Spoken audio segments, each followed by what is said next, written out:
तो इस वीडियो में हम विचार करेंगे, मान लो आपके लगन चार्ट में आपके थर्ड लॉर्ड वक्री स्थिति में बैठे हों, चाहे वो किसी भी भाव में बैठे हों लेकिन वक्री हों, तो वास्तव में आपको इस प्लेसमेंट पर कैसे विचार करना चाहिए। मेजरली हम वैसे तो यहाँ वक्री ग्रहों के बारे में बात कर रहे हैं, लेकिन हमारा जो मेजर फोकस है इस वीडियो में वो भाव के कारकत्व पे ज़्यादा रहेगा। हालांकि ग्रह की भी चर्चा होगी। तो थर्ड लॉर्ड की जब भी बात आती है कि थर्ड लॉर्ड अगर किसी का भी वक्री है, तो देखिए कोई भी ग्रह जब वक्री होगा वास्तव में वो काफ़ी ज़्यादा चैलेंजिंग कंडीशंस कभी कभी दिखाता है वास्तव में।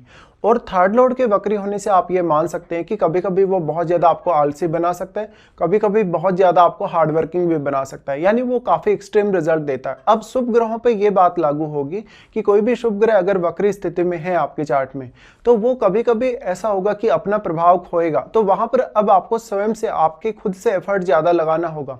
या तो कोई बहुत एक्सट्रीम प्लैनेट है, कोई बहुत फायरी ग्रह है या कोई फास्ट मूविंग ग्रह है, वो अपना प्रभाव ज़्यादा भी दिखा सकता है। ऐसी कंडीशन में उस पर्टिकुलर ग्रह से रिलेटेड फिर आपको बहुत ज़्यादा अपने आप को कंट्रोल भी करना होगा। तो इस वजह से अब जो थर्ड लॉर्ड आपका वक्री है, थर्ड लॉर्ड के वक्री होने से भाइयों के साथ, रिलेटिव्स के साथ या पड़ोसियों के साथ रिश्तों में काफ़ी उतार चढ़ाव आ सकते हैं।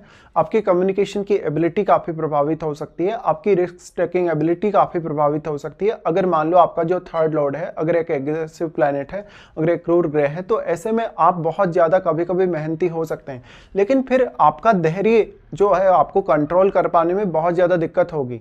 इस वजह से थर्ड लॉर्ड आपका किस प्रकार का प्लैनेट है ये भी काफ़ी महत्वपूर्ण है। और क्या आपके थर्ड हाउस में कोई अन्य प्लैनेट स्थित है आपके थर्ड लॉर्ड के वक्री होने से, उस ग्रह पर भी आपको विचार करना होगा। ऐसा हो सकता है कि थर्ड हाउस में जो प्लैनेट आपके चार्ट में बैठा है वो प्लैनेट अब आपको काफ़ी ज़्यादा हेल्प कर रहा हो। तो थर्ड लॉर्ड का बहुत मेजर रोल है। साथ साथ में आपका थर्ड लॉर्ड आपके चार्ट में कौन से अन्य भाव को भी रिप्रेजेंट कर रहा है, इसका भी महत्व आपके लिए होगा। ऐसे में देखिए जो भी प्लेनेट आपका वक्री है, जैसे कि हम इस वीडियो में थर्ड लॉर्ड के वक्री होने की बात कर रहे हैं, तो आपका थर्ड लॉर्ड वक्री होने से आपको थर्ड हाउस के लिए कुछ न कुछ पास्ट कनेक्शंस दिखाता है, पास्ट लाइफ के कुछ ऐसे पेंडिंग कर्मास दिखाता है जिनको पूरा करने के लिए आपने इस जन्म में अब जन्म लिया है वास्तव में। तो आपके भाइयों से रिलेटेड, आपके कम्युनिकेशन से रिलेटेड, आपके स्वयं के एफर्ट से रिलेटेड कुछ न कुछ ऐसा पेंडिंग रहा है जिसको अभी आपको पूरा करना है। तो मान लो अगर आपको थर्ड लॉर्ड की महादशा भी आती है, तो महादशा में और भी ज़्यादा एक्सट्रीम रिजल्ट हो सकते हैं। इस प्रकार से थर्ड लॉर्ड के वक्री होने से कभी कभी आप बहुत ज़्यादा साहस कर सकते हैं किसी भी काम को करने के लिए, लेकिन एट द एंड आप उसमें असफल भी हो सकते हैं। तो जब भी कोई पार्टनरशिप में कुछ प्लानिंग करें, आप किसी के साथ मिलकर कोई प्लानिंग करें या कोई भी इस प्रकार का काम करें जिसमें आपका थर्ड हाउस ज़्यादा से ज़्यादा यूज होता हो, वहाँ पर आपको सेल्फ कंट्रोल बहुत आवश्यक है। यहाँ पे अब जो थर्ड लॉर्ड है आपका अगर वक्री है, तो वास्तव में हम ये भी मानेंगे कि कोई भी ग्रह अगर वक्री है, किसी भी भाव का स्वामी अगर वक्री है, तो वहाँ पर क्योंकि वो अपने जो नॉर्मल ट्रांजिट है उससे वो पीछे हट रहा है, कहीं ना कहीं वो बैक जा रहा है, तो उसकी स्पीड स्लो है और वो नॉर्मल नहीं है ट्रांजिट में।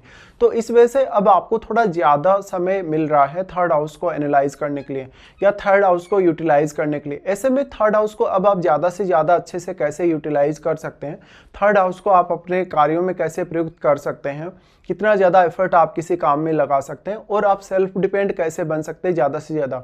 और यहाँ अब आपको अपनी एबिलिटीज़ को पहचानना बहुत ज़्यादा ज़रूरी है, और आप समय पे वो अपनी एबिलिटीज़ को पहचानें तो आप उसका ज़्यादा से ज़्यादा बेनिफिट उठा सकते हैं। और अगर आपने बहुत ज़्यादा देरी किया तो आपको उतनी ज़्यादा प्रॉब्लम भी यहाँ आएगी। अब सबसे ज़्यादा आपके लिए इम्पोर्टेंट ये है कि क्या थर्ड हाउस में आपके कोई भी प्लैनेट स्थित है या नहीं, और अगर कोई भी प्लैनेट स्थित है तो वो प्लैनेट ही अब आपको ज़्यादा से ज़्यादा यहाँ सपोर्ट कर सकता है। और अगर वो प्लैनेट भी काफ़ी एग्रेसिव है, अगर काफ़ी फायरी है, तो उसका प्रभाव भी फिर आपको देखना होगा। वास्तव में अब आपका थर्ड लॉर्ड आपका वक्री होकर कौन से भाव में बैठा है, वो उस भाव के रिजल्ट्स को भी काफ़ी एक्सट्रीमली प्रभावित करेगा। और साथ में आपके थर्ड लॉर्ड का क्या थर्ड हाउस से कोई भी संबंध है या नहीं, तो आपको इस हिसाब से देखना होगा। वास्तव में अब आपके 9th हाउस में बैठा हुआ प्लैनेट आपके लिए काफ़ी इंपॉर्टेंट होगा, क्योंकि 9th हाउस में बैठा हुआ प्लैनेट आपके थर्ड हाउस को डायरेक्टली यहाँ प्रभावित कर रहा है। तो इस हिसाब से भी आपको विचार करना होगा। अब आपको ये भी देखना होगा कि क्या वास्तव में थर्ड लॉर्ड की आपको महादशा है या नहीं इस जीवन काल में, और अगर महादशा है तो कौन से एज पीरियड में वो महादशा आपको आने वाली है। तो जो भी प्लैनेट आपका थर्ड लॉर्ड है वो किस प्रकार का प्लैनेट है आपका, वो किस प्रकार का कारकत्व लिए हुए, वो किस अन्य प्लैनेट के साथ भी बैठा है, ये भी आपको देख लेना चाहिए।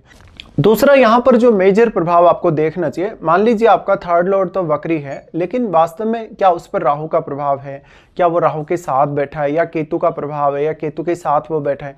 देखिए, राहु या केतु के साथ कोई भी अगर वक्री ग्रह बैठेगा तो राहु और केतु बहुत ज़्यादा स्ट्रॉन्ग प्रभाव उस पर्टिकुलर ग्रह पे डालेंगे। ऐसे में फिर आपके थर्ड हाउस रिजल्ट्स का जो है, थर्ड हाउस से संबंधित जो आपके प्रभाव हैं या जो रिजल्ट्स हैं, वो और भी ज़्यादा एक्सट्रीमली प्रभावित हो सकते हैं अगर आपका थर्ड लॉर्ड आपके राहु या केतु के प्रभाव में है। साथ साथ में अब आपको जब भी थर्ड लॉर्ड की जब दशा आएगी तो आप कितना ज़्यादा एफर्ट कर पाएंगे, आप उस समय कौन सी एज में होंगे, कितनी एज तक आपकी वो दशा चलेगी, ये आपके लिए बहुत ज़्यादा इंपॉर्टेंट हो जाएगा अब लाइफ में। तो थर्ड लॉर्ड वास्तव में आपके लिए काफ़ी इंपॉर्टेंट प्लैनेट है, क्योंकि वो आपके कम्युनिकेशन को रिप्रेजेंट करता है। आप कितना ज़्यादा अच्छे से कोई बिजनेस को कर सकते हैं या किसी काम को प्लान कर सकते हैं और उस काम में कितना ज़्यादा अपना एफर्ट भी डाल सकते हैं। तो कोई भी काम में जब आप बहुत ज़्यादा डेडिकेटेड होंगे, अपना बहुत ज़्यादा एफर्ट भी किसी काम में डालेंगे, तभी आप इंडिविजुअली उस काम के लिए बहुत ज़्यादा परफेक्ट हो सकते हैं और उस काम में उतने ही ज़्यादा आप सफल भी हो सकते हैं।